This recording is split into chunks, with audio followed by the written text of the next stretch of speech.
छोड़ दो, छोड़ो मुझे, छोड़ो।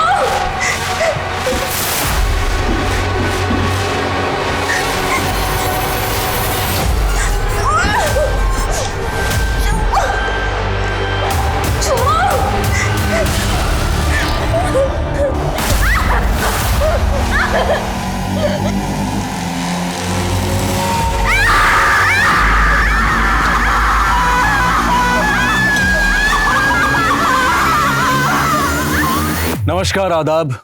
क्राइम पेट्रोल सतर्क के आज के एपिसोड में मैं अनूप सोनी आप सबका स्वागत करता हूं। हम कई वजहों से कुछ लोगों को खोने से डरते हैं, लेकिन हमें यह भी सोचना चाहिए कि जिंदगी के किसी पड़ाव पर कहीं हम खुद को तो नहीं खो रहे, क्योंकि कई बार हम दूसरों के प्रति इतने समर्पित हो जाते हैं कि लोग हमारी अच्छाई का गलत फायदा उठाने लगते हैं, और अगर मौका लगे तो हमें रास्ते से हटाने से भी परहेज नहीं करते। आज का ये केस ऐसे ही कई मापदंडों से जुड़ा है, जिस पर अपना पक्ष रखेंगे जाने माने क्राइम रिपोर्टर साहिल जोशी।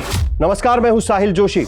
क्राइम पेट्रोल सतर्क के इस एपिसोड में एक बार फिर मैं लेकर आया हूं एक ऐसा अनदेखा अनसुना केस जो मुझे लगता है कि आपको देखना चाहिए।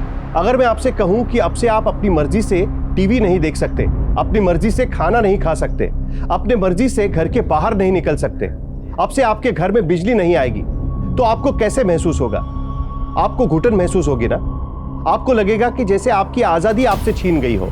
लेकिन आपको इस बात का अंदाजा भी नहीं होगा कि हमारे देश में ऐसे कई लोग मौजूद हैं जो ऐसी घुटन भरी जिंदगी जीने को मजबूर है। यह उनकी रोज की लड़ाई है, और जब भी कोई इस लड़ाई में अपना सिर उठाकर गहरी और स्वच्छंद सांस लेने की कोशिश करता है तो उसका हनन कर दिया जाता है। अक्सर कई गुनाहों के मोटिव हमें चौंका देते हैं, कई गुनाह के जघन्य कृत्य हमें हिलाकर रख देते हैं, लेकिन इस गुनाह की कहानी में ये दोनों पहलू शामिल हैं।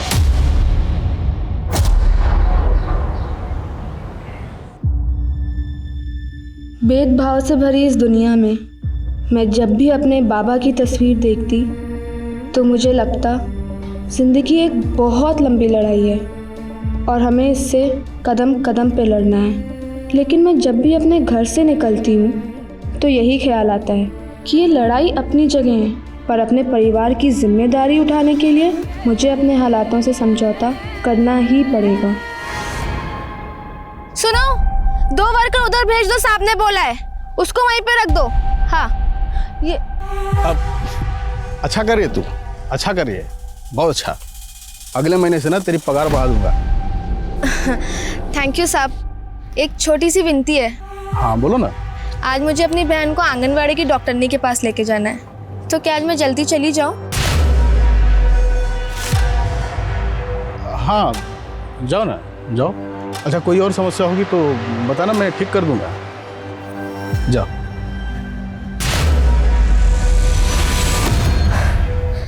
ऐसा लगता है सुगंधा, पहले पति ने मुझे पिंजरे में कैद कर लिया था और अब इस बच्चे ने तो मेरे पर ही काट लिए। इतना नेगेटिव क्यों सोचते हो दीदी? और माँ बनने का एहसास तो हर मुसीबत से लड़ने की ताकत देता है। तू तो ऐसे कह रही है जैसे तू कई बच्चे को जन्म दे चुकी है। मेरा बस चलता तो इस बच्चे को कब का गिरवा चुकी थी। बस दीदी, 7वां महीना है आपका और आप अभी बच्चा गिराने की सोच रही हो। चुपचाप डॉक्टरनी के पास चलो और जैसी केयर वो बोलती हैं आपको वैसी केयर करनी है, समझे आप? ठीक है।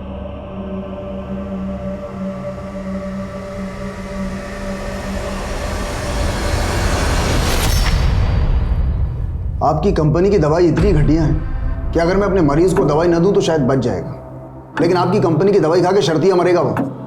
और रेट्स इतनी हाई। आप मेरा समय बर्बाद कर रहे हैं, आप जा सकते हैं। डॉक्टर साहब, आप तो नाराज हो गए। देखिए, हमारा और डॉक्टर का तो चोली दामन का साथ होता है, और अगर आप हमारा साथ देंगे ना, हम इतना फायदा करेंगे आपका, आप सोच भी नहीं सकते। अब मैं तो कहता हूँ आपका क्लिनिक रिनोवेट करवा देते हैं, एकदम मॉडर्न स्टाइल का। अच्छा, और क्या कर सकते हैं आप? अरे जो आप कहते हैं डॉक्टर साहब। और देखिए, साथ मिलकर खाने पीने से सेहत और दिमाग दोनों बढ़िया रहती हैं। देखिए, इसके पहले कि मेरा दिमाग खराब हो और मैं आपकी सेहत खराब कर दूं, आप जा सकते हैं।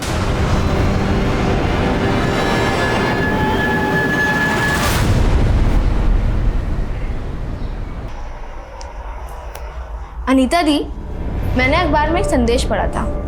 इस भेदभाव से भरी दुनिया में हम बच्चों को यही सोच के लाते हैं कि ज़िंदगी देने वाला भगवान ज़िंदगी लेने वाले से बड़ा होता है। मान ली तेरी बात, तभी तो ये सब कुछ कर रही हो ना। ये तो बहुत अच्छा कर रही हो आप। ओहो, बंद कर अपना ये ज्ञान संदेश।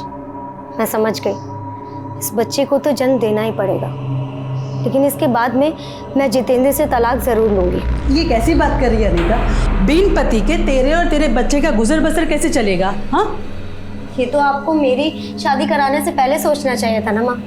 इस शादी ने मेरी जिंदगी पे लंबा विराम लगा दिया है। बेटा सब अच्छा हो जाएगा, अच्छी बात ही सोचा कर। अरे दामाद जी, आइए आइए दामाद जी आइए, हम आपके बारे में बात कर रहे थे। आइए ना, बैठिए। कोस ही रहे होंगे। अरे नहीं नहीं दामाद जी, तारीफ थोड़ी करोगे। बैठिए।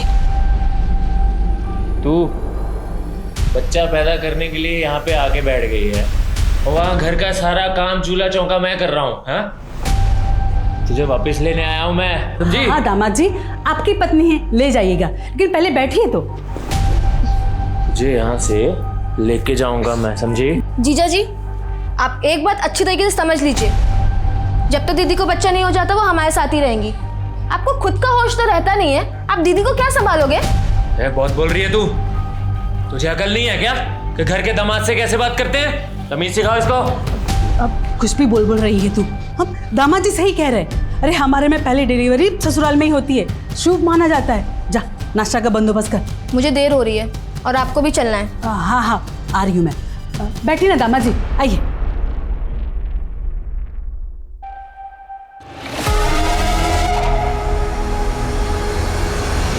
अरे कितनी देर में गाड़ी लेके आ रहे हो? मैंने कहा था ना कि 10 मिनट में आ जाना। मैं क्लिनिक के बाहर ही हूँ। हाँ ठीक है, आ जाओ। अरे डॉक्टर साहब चलो, चलो जल्दी चलो। अरे बैठो ना गाड़ी में, चलो जल्दी। क्या बदतमीजी है ये? अरे आप ही की सेवा में लगे हुए हैं डॉक्टर साहब, कोई बदतमीजी नहीं है। देखिए मैंने आपको मना किया था सेवा के लिए। अरे एक बार शांति से देख तो लीजिए, क्या सौगात लाए हैं आपके लिए।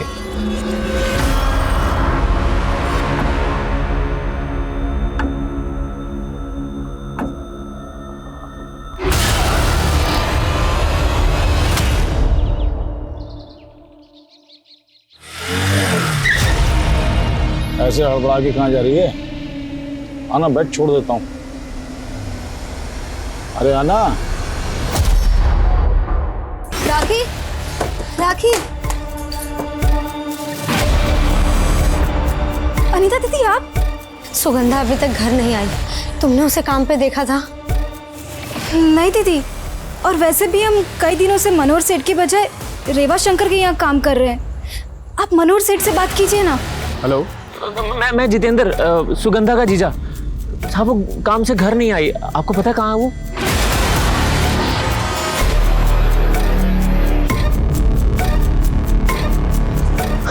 कुछ पता चला तुम्हें? मेरा दिल बहुत घबरा रहा है। अभी तो सुबह भी होने आई, पता नहीं सुगंधा किस हाल में होगी। मम्मी, मुझे लगता है कि हमें पुलिस में रिपोर्ट लिखवानी चाहिए।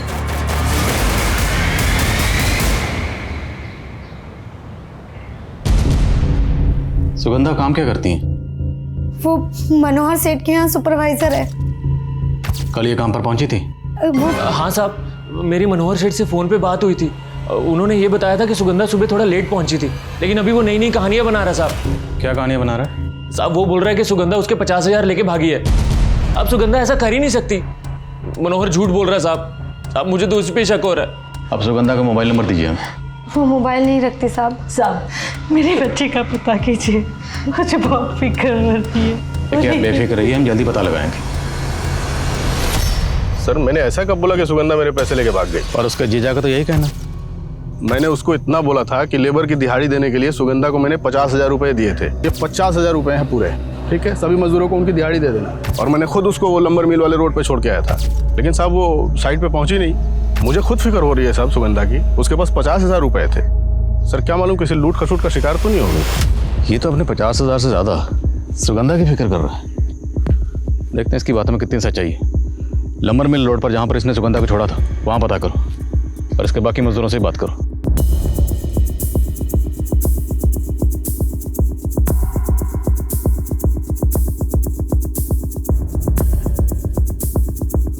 हाँ साहब, कल इस लड़की को हमने देखा था। सुबह जब हम लकड़ी लेकर जा रहे थे, उसके बाद गाड़ी में बैठकर चली गई थी। उस कार का नंबर कुछ याद है तुमको? नंबर तो अंग्रेजी में था साहब, तो वो तो हमको पता नहीं, लेकिन जिसके साथ वो गाड़ी में गई वो बात ऐसे कर रही थी जैसे वो एक दूसरे को जानते हैं साहब। अच्छा, वो कार देखने में कैसी थी, कुछ पता है? हाँ साहब, काले रंग की थी। ये ऐसी कार थी क्या? नहीं साहब, हाँ साहब, ऐसी गाड़ी थी।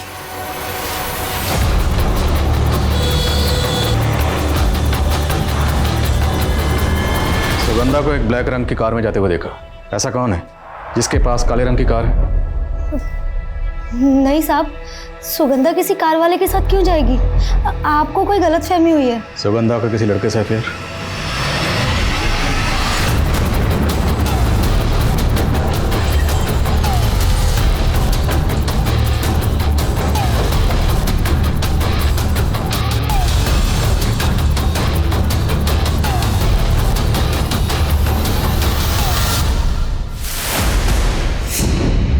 सर, सुगंधा सिर्फ मेरी एक अच्छी दोस्त है, मेरा कोई अफेयर नहीं चल रहा उसके साथ।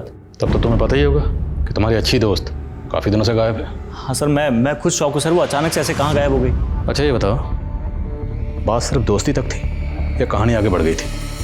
अब सर कहानी तो गांव वाले बना रहे हमारे रिश्ते को लेकर। आप तो जानते सर, गांव में कोई साधन है नहीं। अब सुगंधा मुझे कभी दिख गई घर जाते हुए अकेले, तो मैंने उसे लिफ्ट दे दी बस। तो तुम सुगंधा को लिफ्ट देते थे, कभी बाइक से, कभी कार से, और कभी काली का। एक मिनट सर। हेलो,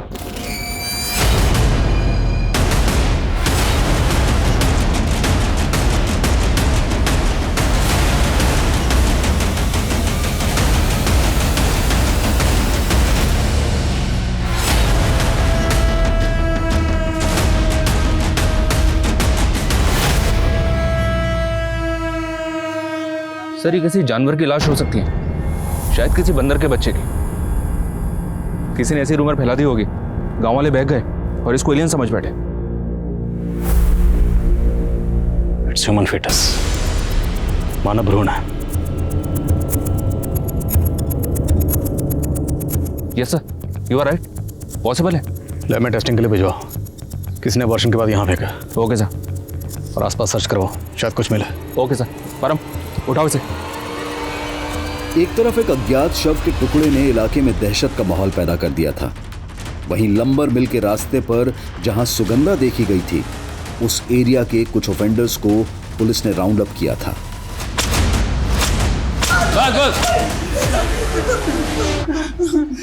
कौन रखा उस लड़की को? हाँ, तुम दोनों ने उस लड़की के साथ क्या किया? बोलो। साहब, माना कि हम लोग छोटी मोटी चोरी चकारी करते हैं साहब, लेकिन किसी लड़की के साथ नहीं साहब। इसका मतलब तुम दोनों ऐसे मुंह नहीं खोलोगे?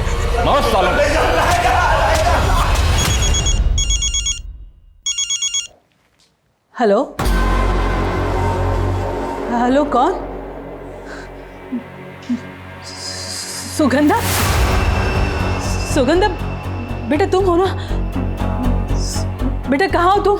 तुम्हारी बेटी सुगंधा जिंदा है। तुम कौन हो? एक बार सुगंधा से बात करवा दो, एक बार।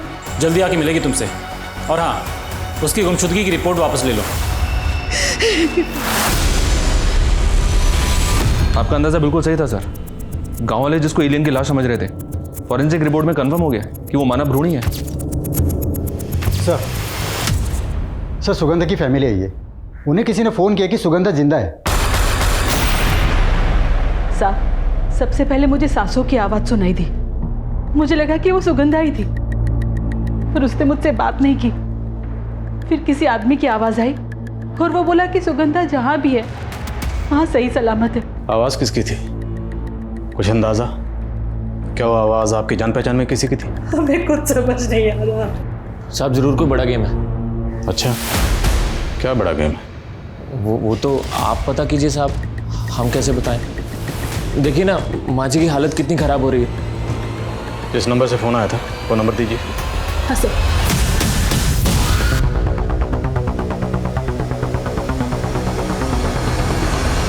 फाइल को डीसी साहब के ऑफिस में भिजवाओ। सर, सुगंधा की मां को जिस नंबर से कॉल किया गया था, ये नंबर हैदराबाद में एक फेक आईडी से लिया गया था, लेकिन सर लास्ट कॉल के वक्त ये नंबर यहाँ बेरा राजस्थान में एक्टिव था। वो सिम जिस मोबाइल इंस्ट्रूमेंट में इस्तेमाल हुआ, उसका IMEI नंबर ट्रेस करो। क्या सर?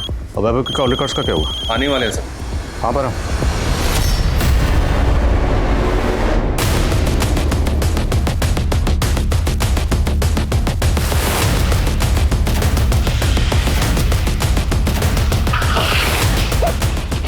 सर आइए, यहाँ आपके अंदर, यहाँ अंदर जंगल में। हटिए पीछे, हटिए हटिए पीछे पीछे हटिए, चलिए आइए सर। सर गांव वालों ने बताया इस एरिया में रात को बहुत सारे कुत्ते भौंक रहे थे। मेरे ख्याल से कुत्ते ने बदबू सूंघ के ये ज़मीन कुरेद दी। ये देखिए सर, खुदबा सर।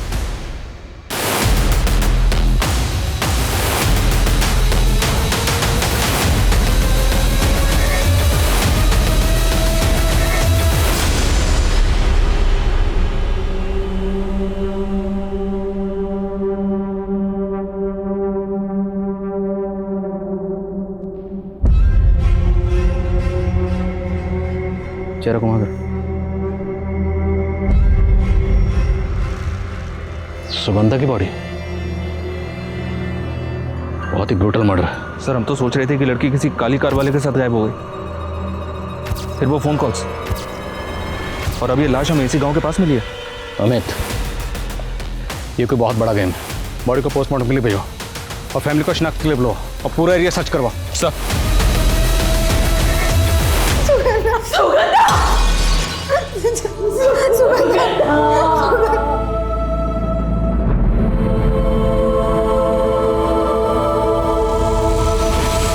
सुगंधा की पोस्टमार्टम रिपोर्ट आ गई सर। सुगंधा को जिस दिन गायब किया गया उसका मर्डर उसी दिन किया गया।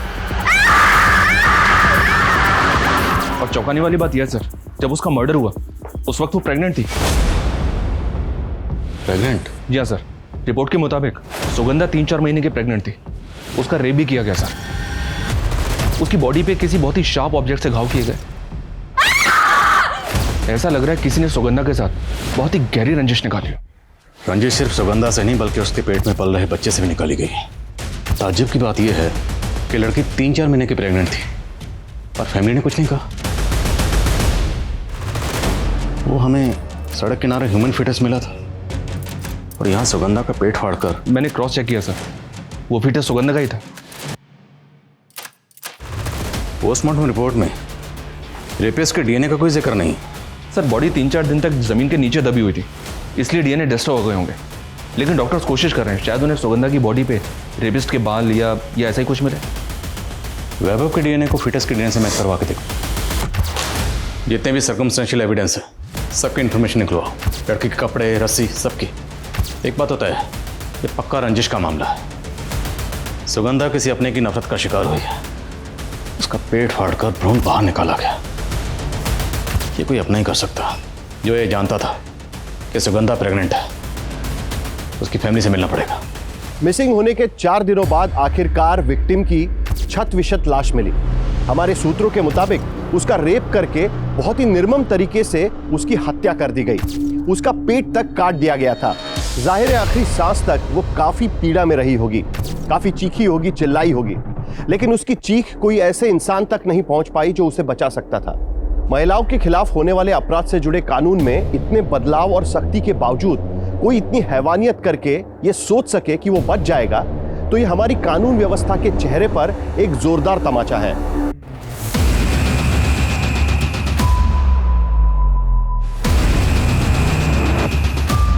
क्या सुगंधा प्रेग्नेंट थी? ये क्या कह रहे हैं साहब आप?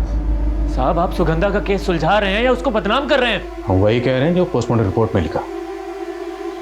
सुगंधा का पेट फाड़कर जिस तरह से फीटस निकालकर फेंका गया है, पक्का ये रंजिश का मामला।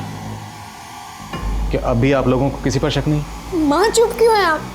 बोलती क्यों नहीं? डरिए मत, बताइए। कुलदीप सिसोदिया। कौन है ये? दूसरी जाति का रईस है साहब।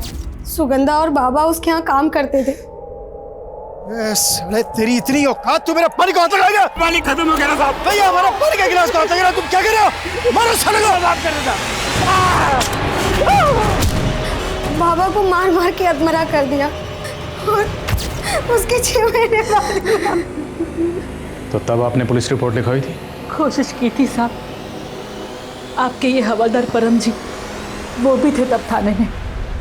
साहब आप कुछ बोल क्यों नहीं रहे? क्या हल्ला हो रहा है ये? साहब मेरे बाबा को सिर्फ इसलिए मारा गया क्योंकि उन्होंने कुलदीप सिसोदिया के गिलास से पानी पी लिया और अब वो नहीं रहे।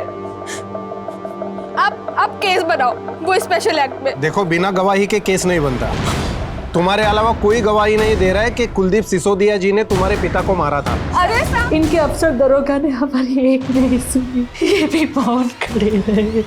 कुलदीप पर केस करने के लिए सुगंधा कई दिनों से लोगों को इकट्ठा करके गवाह जुटाने में लगी हुई थी। मुझे लगता है कुलदीप को इस सब के बारे में पता चल गया और इसीलिए उसने सुगंधा से बदला लेने के लिए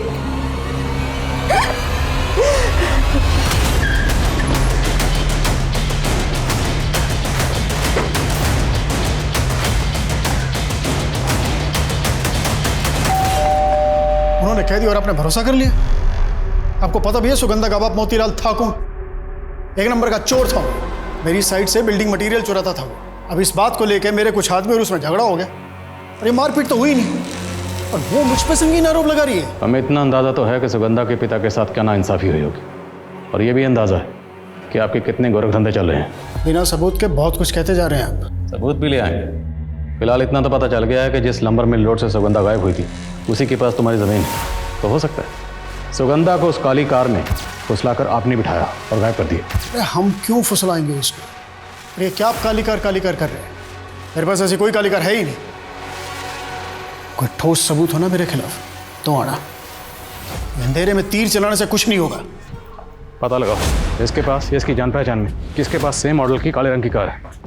और जिस दिन सुगंधा का मर्डर हुआ उस दिन इसकी एक एक एक्टिविटी चेक करो। ओके साहब।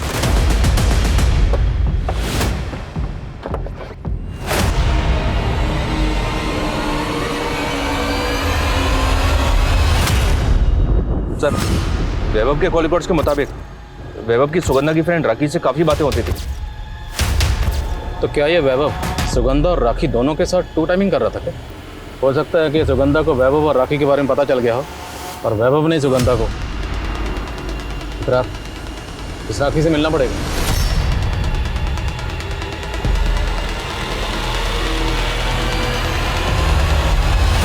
बोलो, चुप क्यों? जानती हो ना वैभव को? हाँ साहब, सुगंधा वाला वैभव ना। सुगंधा वाला वैभव तुम्हें फोन क्यों करता था? बहुत बातें होती थी तुम दोनों में। हमसे बात नहीं करता था, वो हमारे फोन पे सुगंधा से बात करने के लिए फोन करता था क्योंकि सुगंधा के पास फोन नहीं था ना, इसलिए। तेरे दोस्त का फोन अभी तक नहीं आया तो तू ही कर लेना। नहीं यार, तेरे पैसे कट जाएंगे। वैसे भी वो 8:15 को कॉल करता है। 15 सेकंड अभी भी बाकी है। अरे इसमें क्या हो गया, कर। वाह यार, टाइम का तो पक्का है। चल चल शुरू हो जा। अच्छा, ये वैभव तो कह रहा है कि सुगंधा और वो सिर्फ दोस्त थे। तुम बताओ, सिर्फ दोस्त थे या दोनों में अफेयर था? जिस तरह से वो दोनों बातें करते थे उससे ऐसा लगता था कि दोनों प्यार ही नहीं शादी भी करना चाहते थे।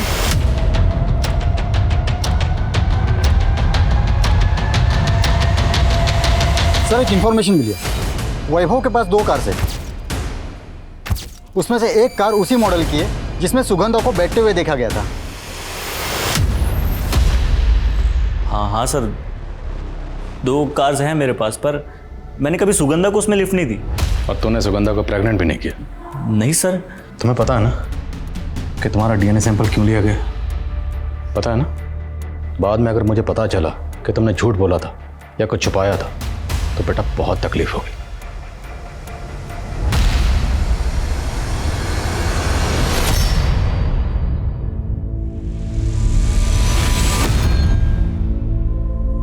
अरे सुगंधा, तेरा दिमाग खराब हो गया है क्या? अरे घर पे एक ही घड़ी थी, वो भी तो निकाल रही है। समय कैसे देखेंगे? क्योंकि माँ अब इस घड़ी का टाइम खत्म और हमारा टाइम शुरू हो गया। मेरी नौकरी लग गई है और देखना, धीरे धीरे हम सारी चीजें नहीं ले लेंगे और फिर हमें किसी चीज की जरूरत नहीं पड़ेगी।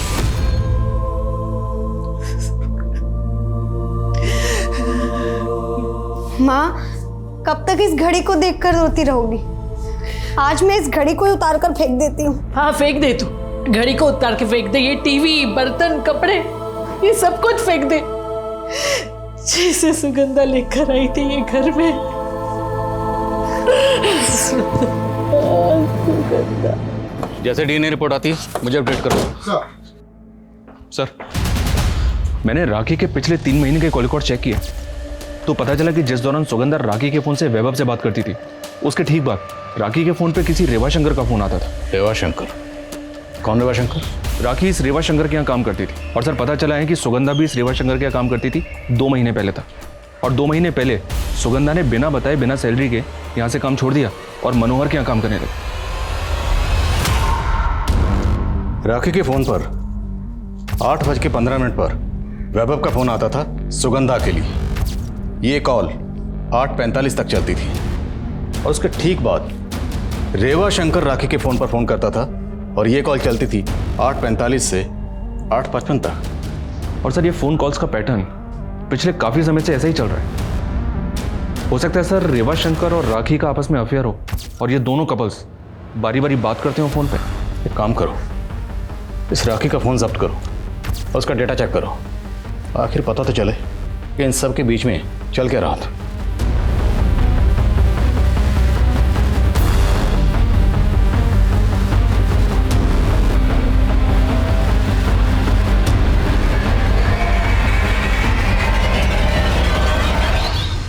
अभी तो सुबह भी होने आई, पता नहीं सुगंधा किस हाल में होगी। सुगंधा काम क्या करती है? मनोहर सेठ के यहाँ सुपरवाइजर है।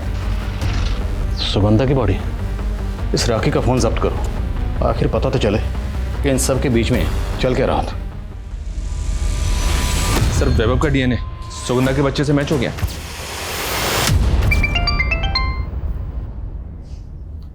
हाँ परम बोलो। सर हम वैभव को अरेस्ट करने आए थे तो मालूम चला कि उसने आत्महत्या करने की कोशिश की है। क्या?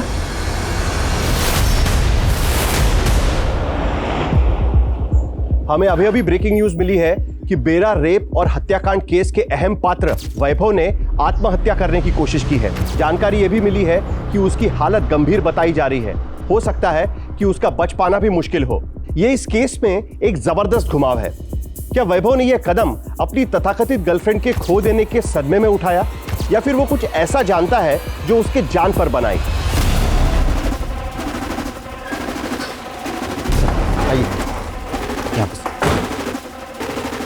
सर हमने वैभव के घर में सब जगह चेक किया लेकिन कहीं पे भी कोई सुसाइड नोट नहीं मिली।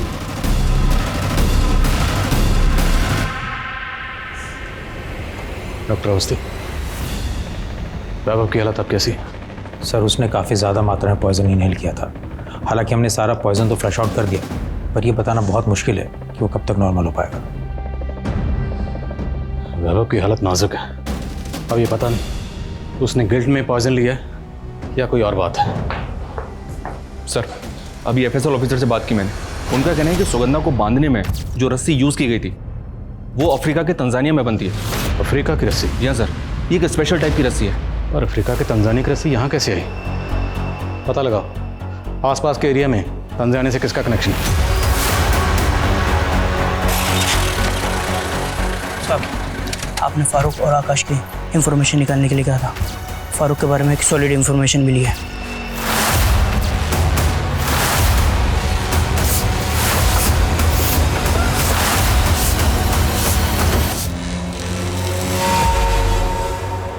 साथ? जी, फारूक का भाई साथ। क्या मसला था उसका आपकी फैमिली से? साद अनीता की शादी से पहले अनीता को परेशान किया करता था।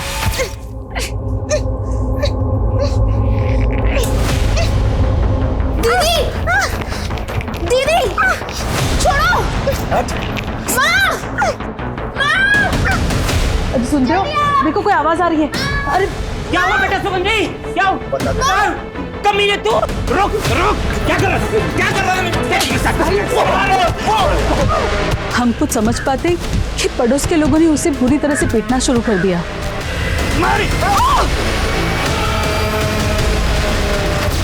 हमें सच में नहीं पता था कि ये सब में वो मर जाएगा साहब।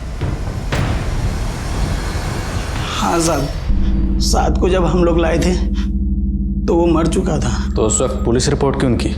सब लोग बोल रहे थे कि उसने सुगंधा की बहन का रेप करने की कोशिश की थी, इसलिए हमारी बिरादरी में भी हमारा किसी ने साथ नहीं दिया।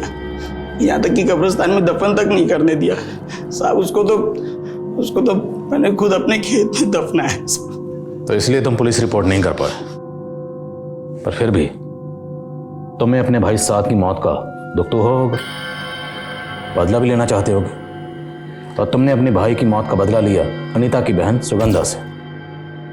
तुमने उसका रेप किया और फिर उसका मर्डर किया, और उसके बाद साहब माना कि हम लोग छोटी मोटी चोरी चकारी करते हैं साहब, लेकिन किसी का रेप नहीं कर सकते साहब। साहब यकीन करो साहब। सर वैभव को होश आ गया। सर मैं जानता था सुगंधा के पेट पे मेरा बच्चा है,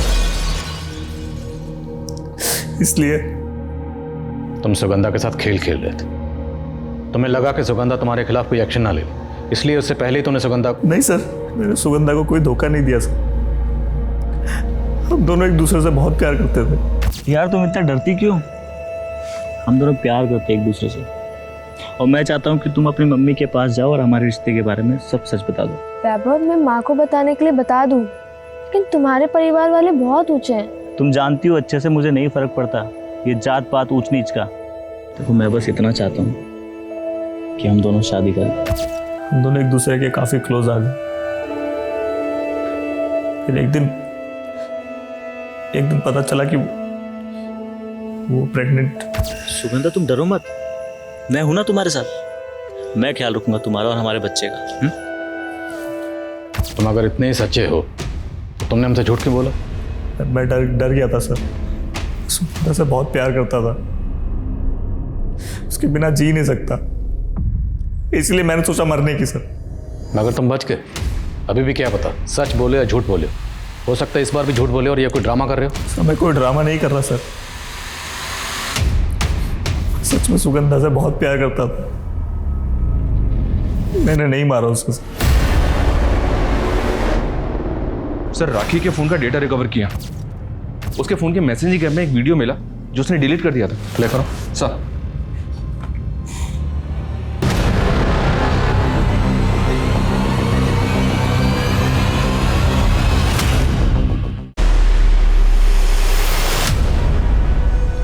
इन वीडियोस का सच क्या है?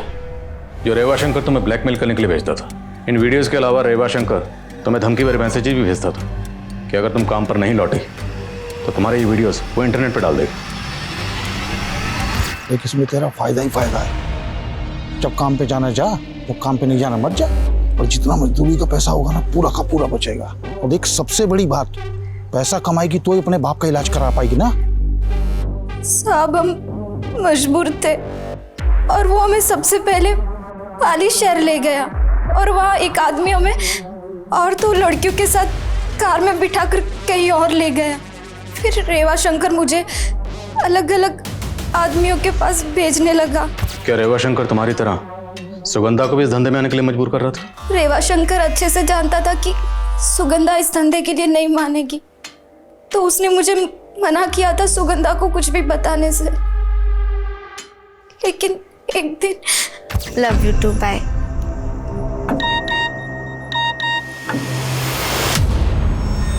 राखी, क्या है ये सब? रेवा शंकर कब से कर रहे थे ये साथ ये सब? और तो छुपा क्यों रही है ये सारी चीजें? तो पुलिस के पास क्यों नहीं गई अब तक? सुगंधा मेरी मदद करना चाहती थी, लेकिन वो मेरी खातिर चुप थी। लेकिन तुरंत उसने रेवा शंकर की नौकरी छोड़ दी थी। मैं कल से नौकरी पे नहीं आऊँ। क्यों? अरे मैंने सोचा तुझे शहर वाली साइड में भेजूंगा, बहुत पैसा है वहाँ पे। कोई काम नहीं करना तुम्हारा, मुझे सब पता है शहर में क्या धंधे करवाते हो तुम। सर उसके बाद से रेवा शंकर सुगंधा पे खुंदक खाए बैठा था, लेकिन सब मुझे नहीं पता कि सुगंधा के साथ ये सब किसने किया। सर ये रेवा शंकर गायब है, उसके घर पे ताला लगा हुआ है। राखी के बयान के बाद रेवा शंकर सुगंधा रेप और मर्डर केस का भी प्राइम सस्पेक्ट नजर आ रहा था, और पुलिस रेवा शंकर द्वारा चलाए जाने वाले सेक्स रैकेट का पर्दाफाश करते हुए कई पिम्प्स को अरेस्ट कर रही थी। लेकिन सवाल यह है कि क्या रेवा शंकर की तलाश सुगंधा रेप और मर्डर केस को कोई लीड दे पाएगी, क्योंकि इस केस में कई एंगल्स अब भी ओपन थे, और अफ्रीका की रस्सी का एंगल इस केस को और भी पेचीदा बना रहा था। शायद अफ्रीका के तंजानिया वाली इस रस्सी की लीड मिल गई है सर। दरअसल बेरा का एक बिजनेसमैन है शैलन तोमर, जो भी पाली में रहता है उसका अफ्रीका में होटल बिजनेस है, इंपोर्ट एक्सपोर्ट का भी काम करता है। और सर बेरा गांव के कुछ लड़कों को इसने जॉब के लिए अफ्रीका भी भेजा है। मिलो जरा इससे। अरे शैलेंद्र तोमर ने आज तक कभी कोई कच्ची डील नहीं की। हाँ, चाहे वो लड़के हो या लड़कियां, लेकिन जरा ध्यान रहे, ऐसे होने चाहिए जो जिंदगी भर अफ्रीका में रहने के लिए राजी हों। अरे साहब, आप आओ साहब, पधारो पधारो, बैठिए। अरे राजाराम, साहब के लिए चाय लेके आना, मेरी वाली। साहब हमारे यहाँ की चाय बहुत फेमस है। हमने तो सुना है कि तुम भी यहाँ बहुत फेमस हो, अफ्रीका में होटल बिजनेस और साथ में इंपोर्ट एक्सपोर्ट। आप मेरी छोड़ो, आप अपनी बताओ कि आपकी क्या खातिर करूं। अफ्रीका के तंजानिया की कंपनी है ट्वाइन एंड कॉटेज, जो इस तरह की रस्सी बनाती है। हाँ सर। हमने सुना है कि तुम्हारी कंपनी भी इसके साथ डील करती रहती है। नहीं साहब, एक बार डील की थी इस कंपनी के साथ। तो तुमने इस रस्सी के साथ क्या किया? सर इस रस्सी में दरअसल इसकी मजबूती कम थी, तो हम लोगों ने इस रस्सी का इस्तेमाल लाइट वेट पैकेजिंग में किया। हमारे यहाँ की स्टेशनरी 3 डिस्ट्रिक्ट के पुलिस स्टेशंस में सप्लाई होती है। पुलिस स्टेशन की स्टेशनरी? हाँ सर, मुझे तो लगा आपको पता होगा कि हमारे यहाँ की स्टेशनरी आपके पाली, सिरोही और नागौर डिस्ट्रिक्ट के सारे पुलिस स्टेशंस में होती है। पाली, सिरोही और नागौर, इन तीनों जिलों के थाने का रस्सी से कनेक्शन है। तो कहीं सुगंधा रेप और मर्डर केस में किसी पुलिस वाले की मिलीभगत तो नहीं है? अमित, एक काम करो, तीनों जिलों के पुलिसकर्मियों की लिस्टिंग करो और पता लगाओ उनमें से किसके पास सेम कलर की और सेम मॉडल की कार है जैसी कार में सुगंधा को आखिरी बार बैठते हुए देखा गया था।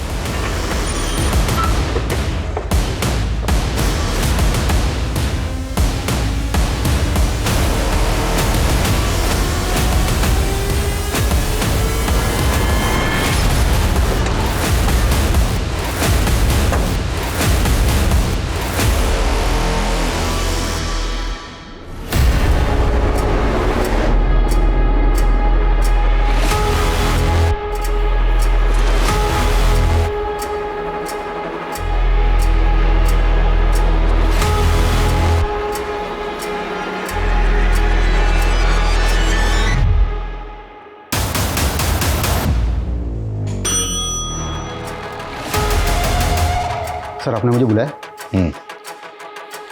अच्छा परम, पंडित तुम चलो। कुलदीप सिसोदिया को बचाने के लिए क्या तुमने प्रेम सोलंकी का साथ दिया था? सर मैं समझा नहीं, आप कहना क्या चाहते हैं? जो पूछ रहा हूँ उसका जवाब। क्या तुमने प्रेम सोलंकी का साथ दिया था? नहीं सर। रणदीप गुजर कौन है? मेरा कजिन भाई। उसके पास किस रंग की कार है? काले रंग की। काले रंग की। और सुगंधा को आखिरी बार किस रंग की कार में बैठे हुए देखा गया था? काले रंग की। तुम्हारे कजिन के पास सेम मॉडल की काले रंग की कार है, तुमने बताया क्यों नहीं? सर आप कुछ भी कहने जा रहे हैं सर। मेरे कजिन के पास काले रंग की कार है, इसका मतलब आप मुझ पर... इसका मतलब मैं तुम पर शक कर रहा हूँ। अगर आपको लगता है कि मैंने कुछ किया है तो आप मेरे खिलाफ इंक्वायरी कीजिए। इंक्वायरी हो रही है और तुम्हारे कजिन की कार ऑलरेडी फॉरेंसिक के पास है। एक बात याद रखना, अगर मुझे पता चला कि सुगंधा को गायब करवाने में तुम्हारा जरा भी हाथ था तो मुझसे बुरा कोई नहीं होगा। अब जा सकते हो। सर, इन्फॉर्मर से रेवा शंकर का पता चल गया है। वो अपने पुश्तैनी गांव में, यहाँ से तकरीबन 40 किलोमीटर दूर। Okay sir. मैं बता रहा हूं ना, मैंने सुगंधा के साथ कुछ नहीं किया, आप विश्वास तो कीजिए मेरा। सुगंधा को तेरे सेक्स रैकेट के बारे में सब कुछ पता चल गया था। तुझे डर था कि कहीं वो तेरा पर्दाफाश ना कर दे, इसलिए तुमने सुगंधा को मरवा दिया, है ना? वो किसी और की नफरत की शिकार हुई और खामखा आप मेरे पे समय बर्बाद कर रहे हैं अपना। ऐसे नहीं मानेंगे, हड्डी पसली एक कर दो इसकी। सर, तरम के कजन के अलावा सिरोही थाने की एसआई राकेश नागपाल और नागौर थाने के सब इंस्पेक्टर अमजद शेख के पास वैसे ही मॉडल की काले कलर की कार है। सेम मॉडल काली कार? जी सर। और वो अपना कांस्टेबल परम, उसके कजन की कार में फॉरेंसिक को कुछ मिला? नहीं सर। और सर, जब इन दोनों के रिकॉर्ड्स मैंने चेक किए तो पता चला कि राकेश नागपाल वारदात के दौरान ड्यूटी पे था, लेकिन ये अमजद शेख 10 दिन की लीव पे था। देख अमजद, सीधा सीधा सवाल पूछूंगा, सीधा सीधा जवाब दे दे, बिना गोल गोल घुमाए। सुगंधा ने तुम्हारा क्या बिगाड़ा था? क्यों मारा उसे? सर मैं सुगंधा को क्यों मारूंगा? मेरा उसके साथ क्या लेना देना है? वारदात वाले दिन तेरी कार बेरा क्रॉसिंग के पास टोल नाका में कैप्चर हुई और साथ तेरा कजन था। इतनी डिटेल बहुत है कि और डिटेल दो। हाँ सर, ये सच है कि मैंने ये सब कुछ अपने भाई साथ का बदला लेने के लिए किया, लेकिन ये बदला मैंने अकेले नहीं दिया। तो और कौन शामिल था तुम्हारे साथ? बहुत नौटंकी कर ली और अब नौटंकी खत्म। बोलो। मैं सास से प्यार करती थी। उस रात हम लोग भागने भी वाले थे, लेकिन तभी सुगंधा ने मुझे साथ के साथ देख लिया। दीदी कौन है ये? माँ, बाबा, सुगंधा चुप। माँ, क्या हुआ बेटा? तू कमीने इतनी रात में क्या कर रहा है? इतनी रात में क्या कर रहा है? के साथ? लेकिन सुगंधा की वजह से साथ उसे सबने इतना पीटा कि वो और मेरे बाबूजी ने भी उस पर रेप का इल्जाम लगा दिया। ये सब हुआ सिर्फ उस सुगंधा की वजह से। और इस हादसे के 1 महीने के अंदर ही बाबूजी ने मेरी शादी उस दारूबाज जितेंद्र के साथ कर दी। वो रोज दारू पीकर आता और मुझे पीटता। लड़ाई के मेरे से मेरी जिंदगी नर्क बन गई उस सुगंधा की वजह से। इसलिए मैंने भी उसको नर्क भेजने का सोच लिया। इतनी नफरत अपनी खुद की बहन से? तुम जानती थी कि वो प्रेग्नेंट थी? हाँ, मैंने उसको प्रेगनेंसी की दवा लेते हुए देख लिया था और मैं समझ गई कि ये वैभव का ही बच्चा होगा। और फिर मैंने सोचा यही सही मौका है उससे बदला लेने का। और अमजद भाई भी साथ की मौत का बदला उससे लेना चाहते थे। और फिर प्लान के अकॉर्डिंग हम लोग उस दिन सुगंधा से रास्ते पर मिले। अरे आप, और ये कौन है? ये अमजद भाई हैं, जितेंद्र के दोस्त। अचानक मेरी तबीयत बिगड़ गई तो मुझे अस्पताल लेकर जा रहे हैं। तू भी चल। ठीक हो ना? हाँ चल।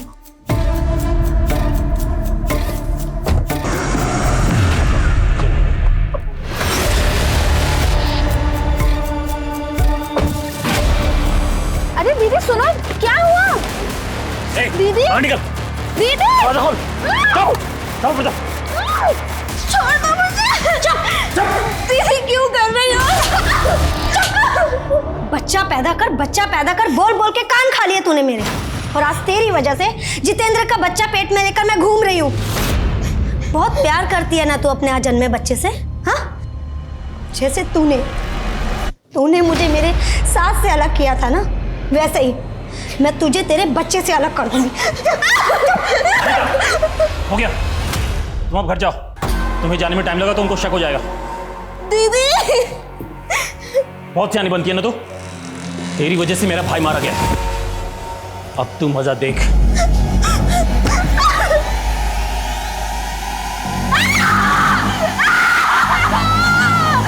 फिर उसके बाद मैं सुगंधा की लाश को जंगल में लेके गया, जहां मैंने पहले से गड्ढा खोद रखा था। मैंने उसकी बॉडी को वहां डंप कर दिया और निकल गया। वहां से निकलने के बाद मुझे एहसास हुआ कि उसके फिटस को गड्ढे में डालना भूल गया था मैं, इसलिए वहीं नज़दीक में फिटस को रोड साइड में फेंक दिया मैंने। उसके बाद तुमने इनकी माँ को फ़ोन करके ये कहा कि सुगंधा सही सलामत है? जी हाँ सर, दरअसल हम लाश मिलने तक ज़्यादा से ज़्यादा टाइम बाई करना चाहते थे। हमें लगा था शायद टाइम बीतने के बाद सुगंधा की तलाश खत्म हो जाएगी। पुलिस वाले होकर ये कैसे भूल गए कि तलाश कभी खत्म नहीं होती। जुर्म जिंदगी भर मुजरिम का पीछा करता है और फिर उसे गर्दन से पकड़कर कानून की चौखट पर लाकर पटकता है, जैसे तुम दोनों को पटका। और तुम बदले की आग में इतनी हो गई थी कि एक ही झटके में इतनी जिंदगी बर्बाद कर दी, अपनी होने वाले बच्चे की, अपनी बहन की, अपनी माँ की। वो नफरत ज्यादा घातक होती है जब नफरत करने वाला अपने होशो हवास ना खोकर अपनी नफरत को एक सोची समझी साजिश की शक्ल दे देता है। सुगंधा के साथ भी यही हुआ। भले ही उसने ये ना सोचा हो कि अपनी नफरत को निकालने के लिए अनीता उसकी जान भी ले सकती है, लेकिन जब उसने अनीता को अमजद के साथ देखा तो उसे ये सोचकर सतर्क हो जाना चाहिए था कि अमजद जैसा अनजान शख्स उस वक्त अनीता के साथ क्या कर रहा था। अगर सुगंधा ने एहतियात बरतते हुए अनीता के साथ सही तर्क किया होता तो शायद वो अपना बचाव कर सकती थी, लेकिन सुगंधा का अनीता पर किया गया भरोसा उसकी सबसे बड़ी गलती बन गया। अब मैं अनूप सोनी आपसे विदा लेता हूं। फिर मुलाकात होगी क्राइम पेट्रोल सतर्क में एक और नए केस के साथ और उस पर हमारे एक्सपर्ट के विश्लेषण के साथ। तब तक अपना और अपने परिवार का ख्याल रखें, सतर्क रहें, सुरक्षित रहें और देखते रहें क्राइम पेट्रोल सतर्क। जय हिंद।